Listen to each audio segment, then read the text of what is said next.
ஒரு கீரையை சாப்பிட்டா நம்ம கண்கள் ஆயுசுக்கும் ஆரோக்கியமா இருக்கும் அப்படின்னு சொல்லிட்டு வீட்டுல இருக்கிற பெரியவங்க சொல்லுவாங்க. அந்த கீரை என்ன அப்படின்னு பாத்தீங்கன்னா பொன்னாங்கண்ணி கீரை.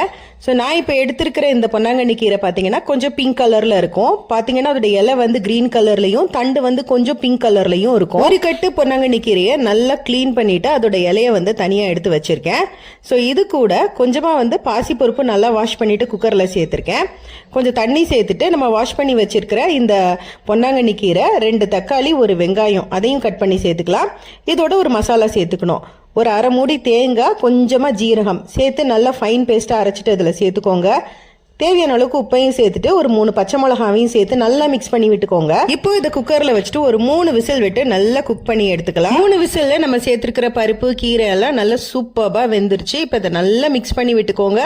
கொஞ்சமா நெய்யில கொஞ்சம் கடுகு போட்டு தாளிச்சு இதுல சேர்த்துக்கலாம். இந்த கீரை குழம்பு சூப்பரா ரெடி ஆயிடுச்சு. நல்ல சுட சுட சாதத்தோட இந்த கீரை குழம்பு சேர்த்துட்டு கொஞ்சம் ஊறுக்க அது மேல நெய் சாப்பிட்டு பாருங்க.